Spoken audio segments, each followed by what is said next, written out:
Kerala PSC പരീക്ഷയിൽ മലയാളവുമായി ബന്ധപ്പെട്ട് ചോദിച്ചിരിക്കുന്ന കുറച്ച് ചോദ്യങ്ങളാണ് നമ്മളിവിടെ ഒന്ന് പഠിക്കാനായിട്ട് പോകുന്നത്. ഇവിടെ തന്നിരിക്കുന്ന ഒന്നാമത്തെ ചോദ്യം എന്ന് പറയുന്നത് ഉന്മീലനത്തിൻ്റെ വിപരീതമാണ് ചോദിച്ചിരിക്കുന്നത്.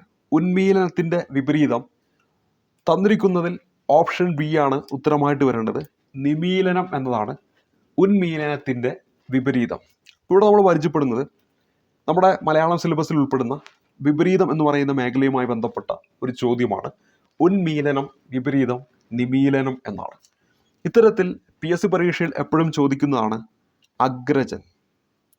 ഈ അഗ്രജൻ എന്ന വാക്കിൻ്റെ വിപരീതം എന്ന് പറയുന്നത് അവരജനാണ്. അവരജൻ എന്നതാണ് അഗ്രജൻ എന്ന വാക്കിൻ്റെ വിപരീതം. ഇതുപോലെ പരീക്ഷയ്ക്ക് ചോദിക്കുന്നതാണ് അനുലോമം. അനുലോമം എന്ന വാക്കിൻ്റെ വിപരീതം പരീക്ഷകളിൽ ചോദിക്കും. ഉത്തരമായിട്ട് വരേണ്ടത് പ്രതിലോമം എന്നാണ്. പ്രതിലോമം എന്നതാണ് അനുലോമം എന്ന വാക്കിൻ്റെ വിപരീതം. അപ്പോൾ അഗ്രജൻ എന്ന വാക്കിൻ്റെ വിപരീതം അവരജൻ എന്നാണ്. അനുലോമം എന്ന വാക്കിൻ്റെ വിപരീതം പ്രതിലോമം എന്നാണ്. അതുപോലെ തന്നെ പരീക്ഷയ്ക്ക് ചോദിക്കുന്നതാണ് ആഗതൻ എന്ന വാക്ക്. ഇതിൻ്റെ വിപരീതം എന്ന് പറയുന്നത് നിർഗതനാണ്. മറ്റൊരു വാക്ക് ഐഹികം ചോദിക്കുന്നതാണ്. ഐഹികം എന്ന വാക്ക്, ഇതിൻ്റെ വിപരീതം എന്ന് പറയുന്നത് പാരത്രികം എന്നാണ്. അപ്പോൾ ഇവിടെ നമ്മൾ പരിചയപ്പെട്ടു ഐഹികം എന്നതിൻ്റെ വിപരീതം പാരത്രികം എന്നാണ്. അതുപോലെ മറ്റൊന്നാണ് ത്യാജ്യം. അപ്പോൾ ഇവിടെ നമ്മൾ പരിചയപ്പെടുന്നു ത്യാജ്യം, ഇതിൻ്റെ വിപരീതം ഗ്രാഹ്യം എന്നാണ്. അപ്പോൾ ഇവിടെ നമ്മൾ പരിചയപ്പെട്ടു ത്യാജ്യം എന്ന വാക്കിൻ്റെ വിപരീതം ഗ്രാഹ്യം എന്നാണ്. അതുപോലെ ഓർക്കേണ്ട ഒന്നാണ് ദുർഗതി. ദുർഗതി എന്ന വാക്കിൻ്റെ വിപരീതം സദ്ഗതി എന്നാണ്. അപ്പോൾ ദുർഗതി, സദ്ഗതി. അപ്പം എന്തെല്ലാം പരിചയപ്പെട്ടു? ഉന്മീലനം, നിമീലനം, അഗ്രജൻ, അവരജൻ, അനുലോമം, പ്രതിലോമം, ആഗതൻ, നിർഗതൻ, ഐഹികം, പാരത്രികം, ത്യാജ്യം, ഗ്രാഹ്യം, ദുർഗതി, സദ്ഗതി. അപ്പോൾ ഇവിടെ നമ്മൾ ഒരു ചോദ്യം, അതിൻ്റെ വിപരീത പദം, അതുമായി ബന്ധപ്പെടുത്തി പരീക്ഷകളിലൊക്കെ റിപ്പീറ്റായി ചോദിക്കുന്ന കുറച്ച് പദങ്ങളുടെ വിപരീത പദവും നമ്മളിപ്പോൾ പരിചയപ്പെട്ടു. ഇനി നമ്മൾ അടുത്ത ചോദ്യത്തിലേക്ക് വരാം. അടുത്ത ചോദ്യം എന്ന് പറയുന്നത് നമ്മുടെ പിരിച്ചെഴുത്തുമായി ബന്ധപ്പെട്ട ചോദ്യമാണ്. കണ്ടു എന്നതിനെ പിരിച്ചെഴുതുന്നത് എങ്ങനെയാണെന്നാണ് ചോദ്യം. കൺ പ്ലസ് ടു എന്നതാണ് കണ്ടു എന്നതിനെ പിരിച്ചെഴുതിയാൽ നമുക്ക് ലഭിക്കുക. PSC പരീക്ഷയിൽ പിരിച്ചെഴുത്ത് എന്ന് പറയുന്ന മേഖലയുമായി ബന്ധപ്പെട്ട് പരീക്ഷകളിലൊക്കെ ചോദിക്കുന്ന ചോദ്യങ്ങൾ നോക്കിയാൽ നിങ്ങൾക്ക് മനസ്സിലാക്കാൻ പറ്റും. മാക്സിമം റിപ്പീറ്റ് ആയിട്ടുള്ള ചോദ്യങ്ങൾ തന്നെയാണ് വരുന്നത്. ഇപ്പോൾ ഈ ഒരു ചോദ്യം തന്നെ 2021 ശേഷമുള്ള നമ്മുടെ പുതിയ സിലബസ് പ്രകാരമുള്ള ചോദ്യപേപ്പർ എടുത്താലോ അതിന് മുമ്പത്തെ ചോദ്യപേപ്പർ എടുത്താലോ എത്രയോ തവണ ആവർത്തിച്ചു വരുന്നതായിട്ട് നമ്മൾ കണ്ടിട്ടുണ്ട്. അപ്പോൾ നോക്കുക, കണ്ടു എന്നത് പിരിച്ചെഴുതിയാൽ കൺ പ്ലസ് ടു എന്നാണ് കിട്ടുക എന്ന് ഓർത്തിരിക്കുക. ഇത്തരത്തിൽ PSC പരീക്ഷയിൽ പിരിച്ചെഴുത്ത് മേഖലയിൽ എപ്പോഴും ചോദിക്കാറുള്ള ഒരു പദമാണ് ഋഗ്വേദം എന്നതിനെ പിരിച്ചെഴുതാൻ. അപ്പോൾ നമ്മളിവിടെ പരിചയപ്പെടുന്നത് ഋഗ്വേദം. അപ്പോൾ ഇവിടെ ഋഗ്വേദം എന്നത് പിരിച്ചെഴുതിയാൽ നമുക്ക് ലഭിക്കുക ഋക്ക് അധികം വേദം എന്നാണ്. അപ്പോൾ നമ്മളിവിടെ പരിചയപ്പെട്ടു ഋക്ക് അധികം വേദം ചേർത്തെഴുതിയാൽ എന്താണ്? ഋഗ്വേദം എന്നാണ് കിട്ടുക. അപ്പോൾ നോക്കുക, രണ്ട് ഭാഗം നമ്മുടെ സിലബസിലുണ്ട്, പിരിച്ചെഴുത്തുമുണ്ട് ചേർത്തെഴുത്തുമുണ്ട്. അപ്പോൾ ഒരു ഭാഗം പഠിച്ചാൽ മറ്റൊരു ഭാഗത്തിനും മാർക്ക് സ്കോർ ചെയ്യാൻ പറ്റും. അപ്പോൾ ഋഗ്വേദം എന്നത് എങ്ങനെയാണ് നമ്മൾ പിരിച്ചെഴുതുന്നത്? ഋക്ക് അധികം വേദമാണ്. ഋഗ്വേദം ഋക്ക് അധികം വേദം എന്നാണ് പിരിച്ചെഴുതുക. അതുപോലെ തന്നെ പരീക്ഷയ്ക്ക് ചോദിക്കുന്നതാണ് കരി അധികം ചന്ത. ഇത് ചേർത്തെഴുതിയാൽ നമുക്ക് ലഭിക്കുക കരിഞ്ചന്ത എന്നാണ്. അതുപോലെ തന്നെ ചോദിക്കുന്നതാണ് കലം അധികം അറ. ഇത് ചേർത്തെഴുതിയാൽ കലവറ എന്നാണ് കിട്ടുക. കലം അധികം അറ ചേർത്തെഴുതിയാൽ നമുക്ക് ലഭിക്കുന്നത് കലവറ എന്നാണ് കിട്ടുക. അപ്പോൾ ഇവിടെ എന്താണ്? കലം അധികം അറ എന്നാൽ കലവറ, കരി അധികം ചന്ത എന്നാൽ കരിഞ്ചന്ത, ഋക്ക് അധികം വേദം എന്നാൽ ഋഗ്വേദം. അതുപോലെ മറ്റൊന്നാണ് വിൺ അധികം തലം എന്നാൽ വിണ്ടലമാണ്. അപ്പോൾ ഇവിടെ പരീക്ഷയ്ക്ക് റിപ്പീറ്റായി ചോദിക്കുന്ന മറ്റൊന്നാണ് വിണ്ടലം പിരിച്ചെഴുതാൻ. വിൺ അധികം തലം എന്നാണ് വിണ്ടലം പിരിച്ചെഴുതുക, അല്ലെങ്കിൽ വിൺ പ്ലസ് തലം ചേർത്തെഴുതിയാൽ വിണ്ടലം. അതുപോലെ മറ്റൊന്നാണ് മനു അധികം അന്തരം ചേർത്തെഴുതി എന്താ കിട്ടുക? അവിടെ ഉത്തരമായിട്ട് വരേണ്ടത് മന്വന്തരം എന്നാണ് ഉത്തരമായിട്ട് വരിക. അതുപോലെ പരീക്ഷയ്ക്ക് വരാറുള്ള മറ്റൊന്നാണ് അനു അധികം അർദ്ധം. അനു അധികം അർദ്ധം. ഇത് ചേർത്തെഴുതി കഴിഞ്ഞാൽ നമുക്ക് ലഭിക്കുന്നത് അനർത്ഥം എന്നാണ്. അപ്പോൾ ഇവിടെ ഓർത്തിരിക്കുക, അനു അധികം അർത്ഥം, അത് ചേർത്തെഴുതിയാൽ അനർത്ഥം എന്നാണ് കിട്ടുന്നത്. അപ്പോൾ ഇത്രയും കാര്യങ്ങൾ ഈ ഒരു ചോദ്യവുമായി ബന്ധപ്പെട്ടൊന്ന് പഠിച്ചു വെക്കുക. ഇതൊക്കെ റിപ്പീറ്റ് ആയിട്ട് പരീക്ഷയിൽ എപ്പോഴും ചോദിക്കാറുള്ളതാണ്. അപ്പോൾ നമ്മുടെ ചോദ്യം കണ്ടു എന്നതിനെ പിരിച്ചെഴുതിയാൽ നമുക്ക് എന്താണ് കിട്ടുക എന്നാണ്. കൺ പ്ലസ് ടു എന്നാണ് അവിടെ നമ്മുടെ ഉത്തരമായിട്ട് വരേണ്ടത്. അടുത്ത ചോദ്യത്തിലേക്ക് വരാം. അടുത്ത ചോദ്യം കൂട്ടത്തിൽ പെടാത്തത് ഏതെന്നാണ് നമ്മുടെ ചോദ്യം. ഇവിടെ ആദർശം, ദർപ്പണം, കണ്ണാടി, അതുപോലെ തന്നെ കൈതവം. ഇവിടെ നമ്മുടെ കൂട്ടത്തിൽ പെടാത്തത് കൈതവം എന്നാണ് ഉത്തരമായിട്ട് വരേണ്ടത്. കണ്ണാടിയുടെ പര്യായങ്ങളാണ് ആദർശം, ദർപ്പണം എന്നിവ. എന്നാൽ കൈതവം എന്ന് പറയുന്നത് കള്ളം, ചതി, അങ്ങനെയൊക്കെ ഒരു മീനിങ് ആണ് കൈതവത്തിന് വരുന്നത്.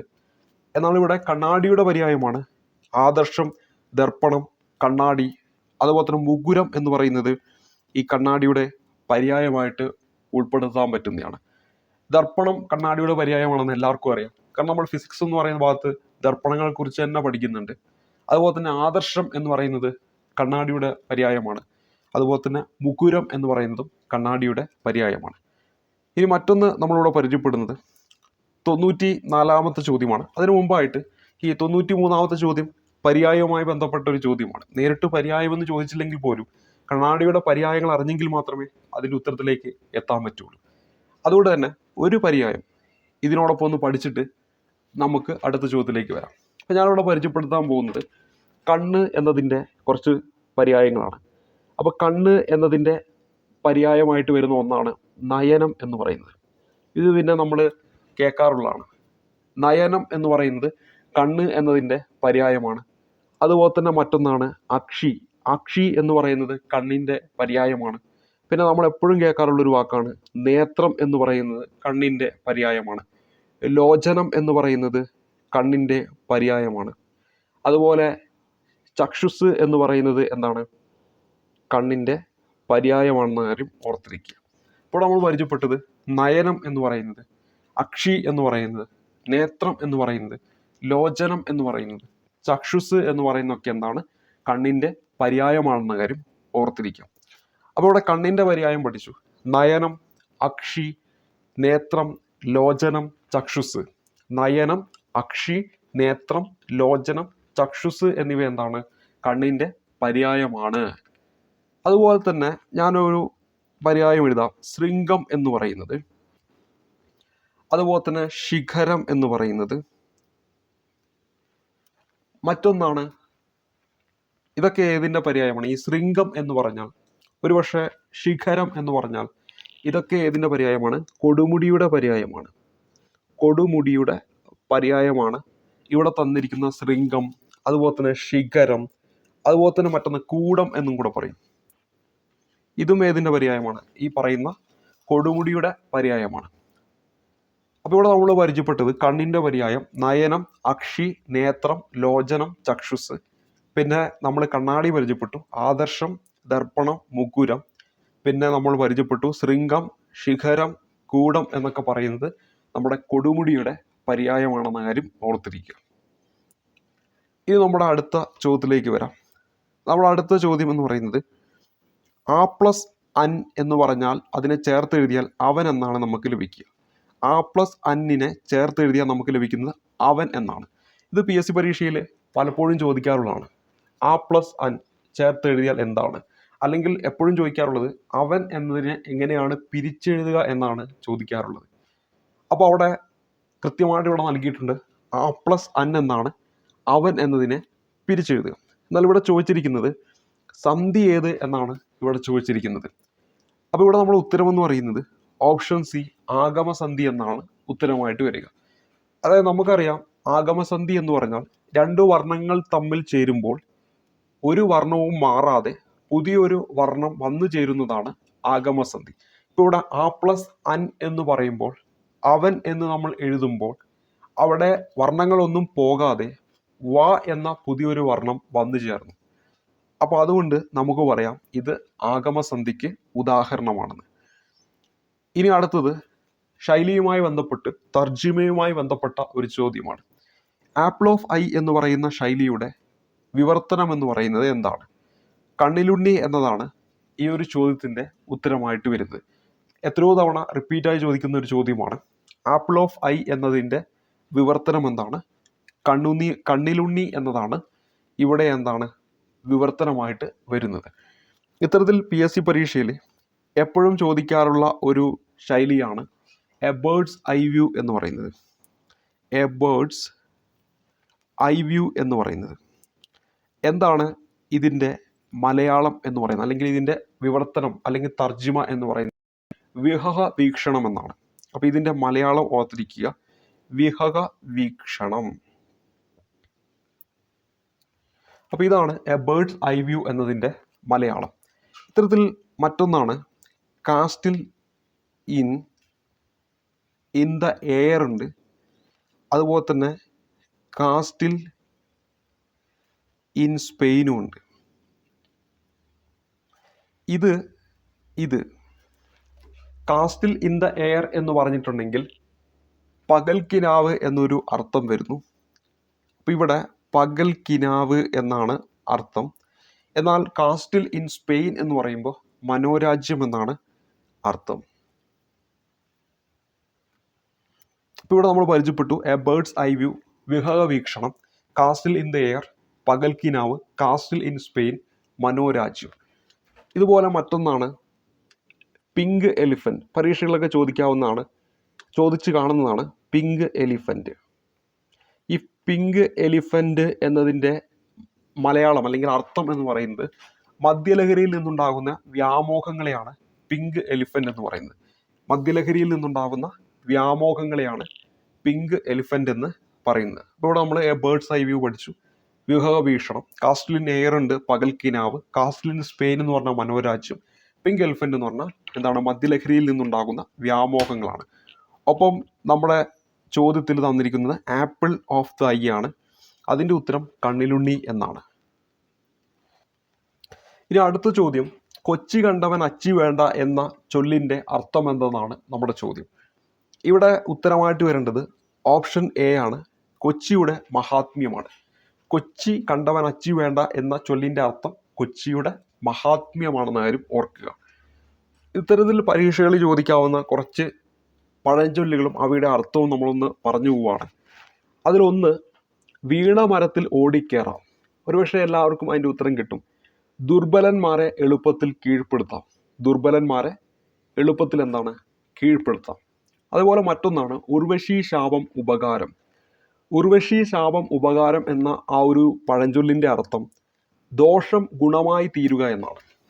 ദോഷം ഗുണമായി തീരുക എന്നാണ് ഉർവശി ശാപം ഉപകാരം എന്ന ആ ഒരു പഴഞ്ചൊല്ലിൻ്റെ അർത്ഥം. ഇനി മറ്റൊന്നാണ് ആടിയ കാലും പാടിയ വായും. ആടിയ കാലും പാടിയ വായും എന്ന് വെച്ചാൽ ശീലിച്ചതേ പാലിക്കൂ എന്നാണ് അതിൻ്റെ അർത്ഥം.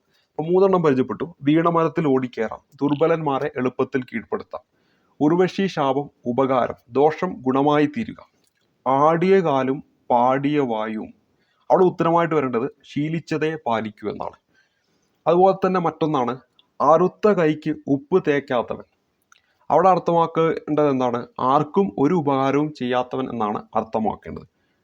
ചത്ത കുഞ്ഞിൻ്റെ ജാതകം നോക്കുക എന്ന ശൈലിയുടെ അർത്ഥം അല്ലെങ്കിൽ പഴഞ്ചൊല്ലിൻ്റെ അർത്ഥം നിഷ്ഫലമായ പ്രവൃത്തി എന്നാണ്. അപ്പോൾ അതെന്തെല്ലാം പരിചയപ്പെട്ടു? കൊച്ചി കണ്ടവൻ അച്ചി വേണ്ട, കൊച്ചിയുടെ മഹാത്മ്യം, വീണമരത്തിൽ ഓടിക്കേറാം, ദുർബലന്മാരെ എളുപ്പത്തിൽ കീഴ്പ്പെടുത്താം, ഉർവശി ശാപം ഉപകാരം, ദോഷം ഗുണമായി തീരുക, ആടിയ കാലും പാടിയ വായും. അവിടെ ഉത്തരമായിട്ട് വരേണ്ടത് ശീലിച്ചതേ പാലിക്കൂ, അറുത്ത കൈക്ക് ഉപ്പ് തേക്കാത്തവൻ, ആർക്കും ഒരു ഉപകാരവും ചെയ്യാത്തവൻ, ചത്ത കുഞ്ഞിൻ്റെ ജാതകം നോക്കുക, നിഷ്ഫലമായ പ്രവൃത്തി. അപ്പോൾ ഇവിടെ പഴഞ്ചൊല്ല് അതുമായി ബന്ധപ്പെട്ട് കുറച്ച് അർത്ഥങ്ങൾ നമ്മൾ പരിചയപ്പെട്ടു. ഇനി അടുത്ത മടിശീല ചേർത്തെഴുതിയ രൂപമാണ്. അപ്പോൾ മടിശീലനെ എങ്ങനെയാണ് ചേർത്തെഴുതുക എന്നതാണ് ഇവിടെ തന്നിരിക്കുന്നത്. അപ്പോൾ ആ ഒരു ഭാഗം നമ്മൾ പഠിച്ചു കഴിഞ്ഞാൽ നമുക്ക് കുറേ 2-ലധികം ചോദ്യങ്ങൾ എന്താണ് ചിലപ്പോൾ പരീക്ഷകളിലൊക്കെ ഒരു ക്വസ്റ്റ്യൻ പേപ്പറിൽ തന്നെ ചോദിക്കുന്നത് നമുക്ക് കാണാൻ പറ്റും. അപ്പോൾ ഇവിടെ നോക്കുക, മടിശീല ചേർത്തെഴുതിയ രൂപമാണ് നമുക്ക് കണ്ടുപിടിക്കേണ്ടത്. ഇവിടെ നമ്മുടെ ഉത്തരം എന്ന് പറയുന്നത് ഓപ്ഷൻ ഡി ആണ്. അപ്പോൾ മടിശീല എന്നത് ചേർത്തെഴുതിയാൽ നമുക്ക് കിട്ടുക മടി അധികം ശീല. ഇത് നമ്മൾ ചേർത്തെഴുതിയാൽ മടി ശീല എന്ന് കിട്ടും. അപ്പോൾ മടിശീല. അപ്പോൾ ഇവിടെ നമ്മുടെ ഉത്തരം എന്താണ്? ഓപ്ഷൻ ഡി ആണ് നമ്മുടെ ഉത്തരമായിട്ട് വരിക. അപ്പോൾ മടിശീല എന്നത് ചേർത്തെഴുതിയാൽ നമുക്ക് എന്താണ് കിട്ടുക? മടിശീല എന്ന 2 ഷ അവിടെ കടന്നു വരും. അതുപോലെ തന്നെ ഒരെണ്ണം കൂടെ പഠിക്കാം ഈ ചേർത്തെഴുത്തുമായി ബന്ധപ്പെട്ട്. പൂന്തോട്ടം, പരീക്ഷയിലൊക്കെ ചോദിക്കും. പൂ അധികം തോട്ടം. ഇത് ചേർത്തെഴുതിയാൽ നമുക്ക് കിട്ടുക പൂന്തോട്ടം എന്നാണ്. ഈ ഒരു രീതിയിലാണ് ഉത്തരമായിട്ട് വരിക. അപ്പോൾ ഇവിടെ പൂ അധികം തോട്ടം ചേർത്തെഴുതിയാൽ പൂന്തോട്ടം എന്നാണ് കിട്ടുക. അപ്പോൾ ഇവിടെ പരീക്ഷിക്കുകയാണെങ്കിൽ നാളെ പൂന്തോട്ടത്തെ എങ്ങനെയാണ് പിരിച്ചെഴുതുക എന്ന് വെച്ചാൽ പൂ അധികം തോട്ടം. അതേപോലെ തന്നെ മടി അധികം ശീല, മടിശീല. അപ്പോൾ മടിശീലീനെ എങ്ങനെയാണ് പിരിച്ചെഴുതുകയെന്നും ചോദിക്കാം. അപ്പോൾ ഒരു സമയത്ത് തന്നെ 2 കാര്യങ്ങൾ നമുക്ക് 2 സിലബസിൽ പറയുന്ന 2 ടോപ്പിക്കുകളാണ് ഇവിടെ പഠിച്ചു പോകുന്നത്. ഇനി അതുപോലെ തന്നെ മറ്റൊന്ന് നമ്മളിവിടെ പരിചയപ്പെടുന്നത് ഉത് അധികം ശിഷ്ടം. ഇത് ചേർത്തെഴുതിയാൽ നമുക്ക് ലഭിക്കുന്നത് ഉച്ഛിഷ്ടം എന്നാണ്. ഉച്ഛിഷ്ടം. അപ്പോൾ ഈ ഒരു രീതിയിലാണ് ഉച്ഛിഷ്ടം എന്ന് എഴുതുക. ഇത് വേണമെങ്കിൽ പദശുദ്ധിയിലും ചോദിക്കാം. അപ്പോൾ ഇവിടെ നമ്മൾ പരിചയപ്പെട്ടു ഉത് അധികം ശിഷ്ടം, അതാണ് ഉച്ഛിഷ്ടം. അല്ലെങ്കിൽ ഉച്ഛിഷ്ടം പിരിച്ചെഴുതിയാൽ ഉത് അധികം ശിഷ്ടം എന്നാണ് വരിക. അതുപോലെ തന്നെ മറ്റൊന്നാണ് തിരു അധികം പാദം. ഇത് ചേർത്തെഴുതിയാൽ നമുക്ക് ലഭിക്കുക തൃപ്പാദം എന്നാണ്. ഓർത്തിരിക്കുക, ഇതും പരീക്ഷയ്ക്ക് ചോദിക്കുന്നതാണ്. തിരു അധികം പാദം ചേർത്തെഴുതിയാൽ തൃപ്പാദം എന്നാണ് കിട്ടേണ്ടത്. പൂ അധികം തോട്ടം പൂന്തോട്ടം. ഉത് അധികം ശിഷ്ടം ഉച്ഛിഷ്ടം. ഉത് അധികം ശിഷ്ടം ഉച്ഛിഷ്ടം. മടി അധികം ശീല മടിശീല. ഇനി മറ്റൊന്നാണ് തപസ് അധികം ചര്യ. അപ്പോൾ ഇവിടെ ഇത് ചേർത്തെഴുതിയാൽ തപശ്ചര്യ എന്നാണ് കിട്ടുക. ഇത് ചേർത്തെഴുതിയാൽ ഈ ഒരു രീതിയിലാണ് നമുക്ക് കിട്ടുക. ഇപ്പൊ തപസ് അധികം ചര്യ, തപശ്ചര്യ. ഇനി നമ്മളിവിടെ പരിചയപ്പെട്ടു ഉത് അധികം ശിഷ്ടം എന്ന് പറയുന്നത് ഉച്ഛിഷ്ടമാണ്. പൂ അധികം തോട്ടം പൂന്തോട്ടം. തിരു അധികം പാദം, പ്രത്യേകം നോട്ട് ചെയ്യുക തൃപ്പാദം. കാരണം ഇങ്ങനെയുള്ളതൊക്കെ ആയിരിക്കും പരീക്ഷയ്ക്ക് ചോദ്യമായിട്ട് വരിക. അതേപോലെ തന്നെ മടി അധികം ശീല മടിശീല. ഇത്രയും കാര്യങ്ങൾ ഈ ഒരു ചോദ്യവുമായി ബന്ധപ്പെടുത്തി ഒന്ന് പഠിക്കുക. അപ്പോൾ നമ്മളിവിടെ പരീക്ഷയ്ക്ക് ചോദിക്കുന്ന ചേർത്തെഴുത്തുമായി ബന്ധപ്പെട്ട് നമ്മളിപ്പോൾ കഴിഞ്ഞ ചോദ്യത്തിൽ കുറേ പഠിച്ചു. ഇപ്പോൾ ഈ ഒരു ചോദ്യത്തിലും കുറേ പഠിച്ചു. ഇനി നമുക്ക് അടുത്തതിലേക്ക് വരാം. ശരിയായ രൂപം കണ്ടെത്തി എഴുതുക. എത്രയോ തവണ റിപ്പീറ്റായി ചോദിക്കുന്ന ഒരു ചോദ്യമാണിത്. ഇവിടെ നമ്മുടെ ഉത്തരമായിട്ട് വരേണ്ടത് തന്നിരിക്കുന്ന ഓപ്ഷനിൽ ഓപ്ഷൻ സി ആണ് നമ്മുടെ ഉത്തരമായിട്ട് വരിക. അപ്പോൾ നമ്മളത് എഴുതി തന്നെ പഠിക്കണം. എങ്ങനെയാണ് യാദർശികം എന്ന് എഴുതുക? യാദൃശികം എന്ന് ഈ ഒരു രീതിയിലാണ് എഴുതേണ്ടത്. ഇവിടെ നമ്മൾ പരിചയപ്പെട്ടു യാദർശികം ഈ ഒരു രീതിയിലാണ് പദശുദ്ധി എന്ന് പറയുന്ന ഭാഗത്ത് കൃത്യമായിട്ട് നമ്മൾ എഴുതേണ്ടത്. അതുപോലെ തന്നെ നമ്മൾക്ക് കാര്യസ്ഥൻ എന്നാണ് എങ്ങനെയാണ് എഴുതുക? ഞാനവിടെ 2 രീതിയിൽ എഴുതാം. കാര്യസ്ഥൻ, അതുപോലെ തന്നെ കാര്യസ്ഥൻ. ഇതിൽ ശരിയായിട്ട് വരേണ്ടത് ഏതാണ്? കാര്യസ്ഥൻ എന്ന് എഴുതുമ്പോൾ 2ാമത് വരുന്നതാണ് ശരി. അപ്പോൾ ഓർത്തിരിക്കുക, കാര്യസ്ഥൻ എന്ന് ശരിയായിട്ട് എഴുതുന്നത് ഈ ഒരു രീതിയിലാണ്. ഇനി മറ്റൊന്ന് നമുക്ക് പരിചയപ്പെടാം. പദശുദ്ധിയുമായി ബന്ധപ്പെട്ട് ചോദിക്കുന്നതാണ്. ഖണ്ഡനം 2 രീതിയിൽ എഴുതാം. അതേപോലെ തന്നെ ഇതിലേതാണ് ശരി? ഇതിൽ 2ാമത് എഴുതിയതാണ് ശരി. ഖണ്ഡനം എന്നത് ഈ ഒരു ഇതല്ല, ഈ ഒരു ഗായാണ് വരേണ്ടത്. അതുപോലെ തന്നെ നമ്മൾ എപ്പോഴും പറയാറുള്ളതാണ് ചെരുപ്പ് എന്നാണ് നമ്മൾ പറയുക, അല്ലേ? നമ്മൾ എപ്പോഴും പറയാറുള്ളത് നിങ്ങൾ ശ്രദ്ധിച്ചാൽ മനസ്സിലാക്കും, ചെരുപ്പ് എന്നാണ് നമ്മൾ പറയുക. പക്ഷെ ശരിക്കും പറയേണ്ടത് ചെരുപ്പ് എന്നാണ്. എങ്ങനെയാണ്? ചെരിപ്പ് എന്നാണ് പറയേണ്ടത്. ചെരിപ്പ് എന്നാണ് പറയേണ്ടത്. ചെരുപ്പ് എന്നായിരിക്കും നമ്മൾ പൊതുവേ പറഞ്ഞുകൊണ്ടിരിക്കുന്നത്. പക്ഷെ ശരിക്കും വരേണ്ടത് ചെരിപ്പ് എന്നാണ് വരേണ്ടത് എന്ന കാര്യം ഓർക്കുക. അതുപോലെ തന്നെ ജഗദ്ഗുരു എന്ന് എങ്ങനെ എഴുതുക? ഇങ്ങനെയാണോ ജഗത് ഗുരു, അല്ലെങ്കിൽ ഇങ്ങനെയാണോ ജഗദ്ഗുരു എന്ന് എങ്ങനെയാണ് എഴുതുക? ഇതിലേതാണ് ശരി? ഇവിടെ നമ്മൾ ഉത്തരം എന്ന് പറയുന്നത് രണ്ടാമത്താണ്. അതായത് ഈ ഒരു രീതിയിലാണ് ജഗദ്ഗുരു എന്ന് എഴുതുക. തായല്ല വേണ്ട, ദായാണ് വരേണ്ടത്. അതുപോലെ തന്നെ ദുർശീലം, ഇതാണോ ശരി? ഇതാണോ ശരി? ഇവിടെ ഉത്തരമായിട്ട് വരേണ്ടത് ഇതാണ്, ദുശീലം എന്നാണ് പറയുക. അതുപോലെ തന്നെ ഇതിലേതാണ് ശരി? ദൃഢം എന്ന് ഇങ്ങനെയാണോ എഴുതേണ്ടത്? അതേപോലെ തന്നെ ഇങ്ങനെയാണോ എഴുതേണ്ടത്? ഇവിടെ ഇതാണ് ശരി. ആ ഡായിൻ്റെ ഇവിടെ ഒരു കുനിപ്പ് വേണം. ഇങ്ങനെയുള്ള ഡായാണ് വരേണ്ടത്. അപ്പോൾ ഈ ഒരു രീതിയിൽ നമ്മൾ ഈ പറഞ്ഞിരിക്കുന്ന പദശുദ്ധിയുടെ ഒരു ചോദ്യം പഠിക്കുമ്പോൾ അതുമായി ബന്ധപ്പെട്ട് കുറച്ച് കാര്യങ്ങൾ കൂടി പഠിച്ചു വെക്കുമ്പോൾ നമ്മൾ അങ്ങനെ കുറേ ചോദ്യപേപ്പർ നമ്മൾ ചെയ്യുമ്പോൾ പ്രീവിയസ് ആയിട്ട് ചോദിച്ചിരിക്കുന്ന ഇത്തരത്തിലുള്ള കുറേ കാര്യങ്ങൾ കൂടി നമ്മൾ പഠിച്ചു വെക്കാം. അപ്പോൾ നമുക്ക് കുറേ മേഖലയുമായി ബന്ധപ്പെട്ട് പഠിക്കാനായിട്ട് പറ്റുന്നതാണ്. അപ്പോൾ ഇവിടെ നമ്മൾ കാര്യസ്ഥൻ എന്നെങ്ങനെയാണ് എഴുതുന്നതെന്ന് പഠിച്ചു. ഖണ്ഡനം എന്ന് എഴുതുക എങ്ങനെയാണെന്ന് പഠിച്ചു. ചെരുപ്പ് എന്നെങ്ങനെയാണ് എഴുതുക എന്ന് പഠിച്ചു. ചെരുപ്പ് എന്നല്ല, ചെരിപ്പ് എന്നാണ്. അതുപോലെ തന്നെ ജഗദ്ഗുരു എന്ന് എഴുതുമ്പോൾ അവിടെ തായല്ല, ഇങ്ങനത്തെ ഇതാണ് വേണ്ടതെന്ന് പഠിച്ചു. പിന്നെ ദുർശീലം എന്നല്ല, മറിച്ച് ദുശീലമാണെന്ന് പഠിച്ചു. ദൃഢം എന്ന് എഴുതുമ്പോൾ അവസാനം ഇങ്ങനത്തെ ഇതാണ് വരേണ്ടത് എന്ന് നമ്മൾ പഠിച്ചു. ഇനി അടുത്തായിട്ട് നമ്മൾ പഠിക്കാൻ പോകുന്നത് 99ാമത്തെ ചോദ്യമാണ്. 99ാമത്തെ ചോദ്യം തന്നിരിക്കുന്നത് കുടിക്കുവാൻ ആഗ്രഹിക്കുന്ന ആൾ. എത്രയോ തവണ പരീക്ഷയിൽ ചോദിക്കുന്നതാണ്. കുടിക്കുവാൻ ആഗ്രഹിക്കുന്ന ആൾ ആരാണ്? ഇവിടെ നമ്മുടെ ഉത്തരമായിട്ട് വരേണ്ടത് ഓപ്ഷൻ സി ആണ്, പിപാസു ആണ്. പഠിക്കാനുള്ള ആഗ്രഹം എന്ന് പറഞ്ഞാൽ പിപഠിഷ എന്ന് നമ്മൾ പഠിക്കാറുണ്ട്. അപ്പോൾ പഠിക്കാനുള്ള ആഗ്രഹമാണ് എന്ത്? പിപഠിഷ. പഠിക്കാനുള്ള ആഗ്രഹം, പഠിക്കാനുള്ള ആഗ്രഹം. അപ്പോൾ പഠിക്കാൻ ആഗ്രഹിക്കുന്നവനെ എന്താ പറയുക? പിപഠിഷു. പിപഠിഷു എന്നാണ് പറയുക. അപ്പോൾ പഠിക്കാനുള്ള ആഗ്രഹമാണ് പിപഠിഷ. പഠിക്കാൻ ആഗ്രഹിക്കുന്നവനെ നമ്മൾ എന്തെന്ന് പറയും? പിപഠിഷു എന്നാണ് പറയുക. അങ്ങനെയാണെങ്കിൽ ബുഭുക്ഷു എന്ന് പറഞ്ഞാൽ എന്താണ്? ഇവിടെ ഓപ്ഷൻ ബിയിൽ കൊടുത്തിരിക്കുന്ന ബുഭുക്ഷു എന്ന് പറഞ്ഞാൽ എന്താണ്? ഭക്ഷിക്കാൻ ആഗ്രഹിക്കുന്നവൻ.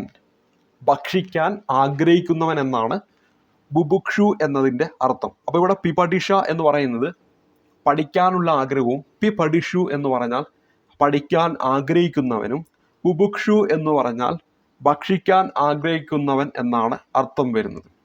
അതുപോലെ കണ്ടോ, ദൃദൃക്ഷ എന്ന് പറഞ്ഞാൽ എന്താ? കാണാനുള്ള ആഗ്രഹമാണ്. കാണാനുള്ള ആഗ്രഹമാണ് ദൃദൃക്ഷ എന്ന് പറയുന്നത്. അപ്പോൾ ദൃദൃക്ഷ എന്ന് പറഞ്ഞാൽ കാണാനുള്ള ആഗ്രഹം. അതുപോലെ തന്നെ ഉയർച്ച ആഗ്രഹിക്കുന്നവനെ പറയുന്നത് എന്ത് പേരില്ല? ഉൽക്കർഷേച്ചു എന്നാണ് പറയുന്നത്. ഉയർച്ച ആഗ്രഹിക്കുന്നവൻ എന്ന അർത്ഥത്തിൽ പറയുന്ന പദമാണ് ഉൽക്കർഷേച്ചു.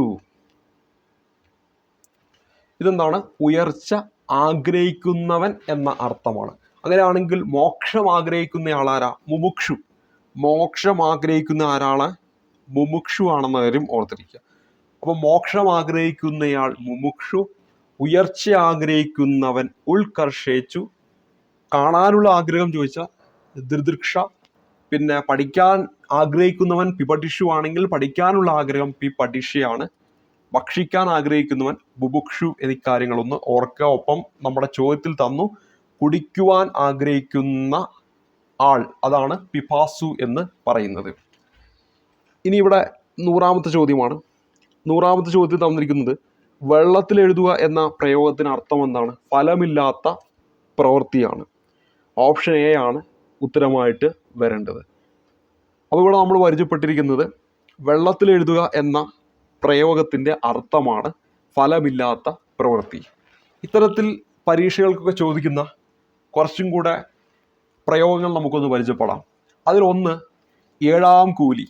എന്താണ് ഏഴാം കൂലി എന്ന പ്രയോഗത്തിൻ്റെ അർത്ഥം എന്ന് നമുക്ക് പരിചയപ്പെടാം. ഇപ്പോൾ നമ്മൾ പരിചയപ്പെടുന്നു ഏഴാം കൂലി എന്ന പ്രയോഗത്തിൻ്റെ അർത്ഥം എന്താണെന്ന് ചോദിച്ചാൽ അവിടെ ഉത്തരമായിട്ട് വരേണ്ടത് അപ്രസിദ്ധൻ എന്നാണ് അർത്ഥമായിട്ട് വരേണ്ടത്. അപ്പോൾ ഏതാണ് നമ്മൾ പരിചയപ്പെട്ടത്? ഏഴാം കൂലി എന്നതാണ് പരിചയപ്പെട്ടത്. അർത്ഥം എന്താണ്? അപ്രസിദ്ധൻ എന്നാണ് അർത്ഥമായിട്ട് വരേണ്ടത്. നെല്ലിപ്പലക കാണുക എന്ന് പറഞ്ഞാൽ എന്താ? നെല്ലിപ്പലക കാണുക, ഇത് എത്രയോ തവണ റിപ്പീറ്റായി ചോദിച്ചതാണ്. അവസാനം കാണുക എന്നതാണ് നെല്ലിപ്പലക കാണുക എന്ന ഇതിൻ്റെ അർത്ഥമായിട്ട് വരിക. അപ്പം നെല്ലിപ്പലക കാണുക എന്ന് പറഞ്ഞാൽ അവസാനം കാണുക. അപ്പോൾ നമ്മുടെ കിണറ്റിലൊക്കെ ഉണ്ടാവും. അപ്പോൾ അവിടെ നമ്മൾ തേകി തേകി തേകി അവസാനം ഒരു പലക കാണും. ആ ഒരു അർത്ഥത്തിലാണ് നെല്ലിപ്പലക കാണുക എന്ന് പറഞ്ഞാൽ എന്താണ്? അവസാനം കാണുക എന്നൊരു അർത്ഥമാണ് വരുന്നത്. ഇവിടെ ഏഴാം കൂലി അപ്രസിദ്ധൻ എന്ന് പറഞ്ഞു. അങ്ങനെയാണെങ്കിൽ ഏടാകൂടം എന്ന് പറഞ്ഞാൽ എന്താണ്? അത് പിന്നെ നമ്മൾ എപ്പോഴും കേൾക്കാറുള്ള ഒരു ടേമായിരിക്കും. അപകടം എന്നൊരു മീനിങ്ങിൽ വരുന്നതാണ്. നെയ്യിൽ കൈ മുക്കുക, നെയ്യിൽ കൈ മുക്കുക. അപ്പം അടുത്തൊരു ഇത് പഠിച്ചു, നെയ്യിൽ കൈ മുക്കുക. ഇതെന്ന് വെച്ചാൽ എന്താണ്? സത്യം ചെയ്യുക എന്നാണ് അർത്ഥം വരുന്നത്. സത്യം ചെയ്യുക. ഉള്ളംകൈ നെല്ലിക്ക എത്രയോ തവണ ചോദിച്ചിട്ടുള്ള ഒന്നാണ് ഉള്ളംകൈ നെല്ലിക്ക. അതിൻ്റെ അർത്ഥം അതിസ്പഷ്ടം എന്നാണ്. അപ്പോൾ ഉള്ളംകൈ നെല്ലിക്കയുടെ അർത്ഥം എന്താണ്? അതിസ്പഷ്ടം എന്നാണ് അർത്ഥം വരുന്നത്. അറുത്തു മുറിച്ചു പറയുക എന്ന് പറഞ്ഞാൽ എന്താ? തീർത്തു പറയുക. അപ്പോൾ അറുത്തു മുറിച്ചു പറയുക എന്ന് പറഞ്ഞാൽ തീർത്തു പറയുക എന്നാണ് അർത്ഥം വരുന്നത്. അപ്പോൾ ഇവിടെ 100ാമത്തെ ചോദ്യം, ആ ഒരു ചോദ്യവുമായി ബന്ധപ്പെടുത്തി നമ്മളിവിടെ കുറച്ച് കാര്യങ്ങൾ പരിചയപ്പെട്ടു. വെള്ളത്തിൽ എഴുതുക എന്ന് പറഞ്ഞാൽ ഫലമില്ലാത്ത പ്രവർത്തിക്കുക. അതേപോലെ ഏഴാങ്കുലി എന്ന് പറഞ്ഞാൽ അപ്രസിദ്ധനാണ്. ഏടാകൂടം എന്ന് പറഞ്ഞാൽ അപകടമാണ്. നെല്ലിപ്പലക കാണുക എന്ന് പറഞ്ഞാൽ അവസാനം കാണുക. നെയ്യിൽ കൈമുക്കുക എന്ന് പറഞ്ഞാൽ സത്യം ചെയ്യുക. അതേപോലെ ഉള്ളംകൈ നെല്ലിക്ക അതിസ്പഷ്ടമാണ്. പിന്നെ അവസാനം നമ്മൾ പഠിച്ചത് അറുത്തു മുറിച്ച് പറയുക, തീർത്തു പറയുക. 10 ചോദ്യങ്ങൾ മലയാളവുമായി ബന്ധപ്പെട്ട് ഫൈനൽ ആൻസർ കീ പ്രകാരമുള്ള ഉത്തരങ്ങൾ, PSC റിപ്പീറ്റായി ചോദിക്കുന്ന കുറച്ച് കാര്യങ്ങളും ഇത്രയും സമയം കൊണ്ട് നമ്മൾ പഠിച്ചിട്ടുണ്ട്. ഇത്തരത്തിൽ ഓരോ ചോദ്യ പേപ്പറിലെയും മലയാളവുമായി ബന്ധപ്പെട്ട ചോദ്യങ്ങൾ ചെയ്യുകയും അവിടെ ചോദിച്ചിരിക്കുന്ന ചോദ്യവുമായി ബന്ധപ്പെടുത്തി 2 or 3 പോയിന്റുകൾ എക്സ്ട്രയും കൂടെ പഠിച്ചു കഴിഞ്ഞാൽ ഇന്നു മുതൽ പരീക്ഷ എത്തുമ്പോഴേ നിങ്ങളിത് കണ്ടിന്യൂ ചെയ്ത് പോയിട്ടുണ്ടെങ്കിൽ നിങ്ങൾക്കൊരു കാര്യം മനസ്സിലാക്കാൻ പറ്റും. നമ്മൾ കുറേ ചോദ്യ പേപ്പർ ചെയ്യുമ്പോൾ വീണ്ടും ഇതേ ചോദ്യങ്ങൾ വരും. അപ്പോൾ വീണ്ടും നമുക്ക് റിവിഷനാണ്. അങ്ങനെ നമ്മൾ കുറേ ചോദ്യ പേപ്പറൊക്കെ ചെയ്ത് നിങ്ങൾ കണ്ടിന്യൂ ആയിട്ട് ഒരു 10-30 ദിവസമൊക്കെ ചെയ്ത് കഴിഞ്ഞാൽ പിന്നെ 31ാമത്തെ ദിവസം നിങ്ങൾ എടുക്കുന്ന പുതിയ ചോദ്യ പേപ്പറിൽ ഈ പറഞ്ഞ ചോദ്യങ്ങൾ തന്നെയായിരിക്കും വീണ്ടും വരിക. അപ്പോൾ അവിടെ നിങ്ങൾ അറിയാതെ റിവിഷനും നടക്കുന്നുണ്ടാവും, പുതിയ പുതിയ കാര്യങ്ങൾ അതിൻ്റെ ഇടയിൽ കൂടെ പഠിക്കുന്നുണ്ടാവും. അപ്പോൾ ആ ഒരു രീതിയിൽ മലയാളത്തിന് നല്ലൊരു മാർക്ക് സ്കോർ ചെയ്യാൻ പറ്റുമെന്നാണ് ഞാൻ വിചാരിക്കുന്നത്. അപ്പോൾ എന്തായാലും ഇന്നത്തെ ഈ 10 ചോദ്യങ്ങളും അതുമായി ബന്ധപ്പെട്ട കാര്യങ്ങൾ ഇഷ്ടപ്പെട്ടുണ്ടാവുമെന്ന് വിചാരിക്കുന്നു. അടുത്തൊരു ക്ലാസ്സിൽ നമ്മൾ മറ്റൊരു ഇപ്പോൾ നടന്നുകൊണ്ടിരിക്കുന്ന പരീക്ഷയുമായി ബന്ധപ്പെട്ട ചോദ്യങ്ങളൊക്കെ ആയിട്ട് വീണ്ടും കണ്ടുമുട്ടാം. അതുവരേക്കും നന്ദി, നമസ്കാരം.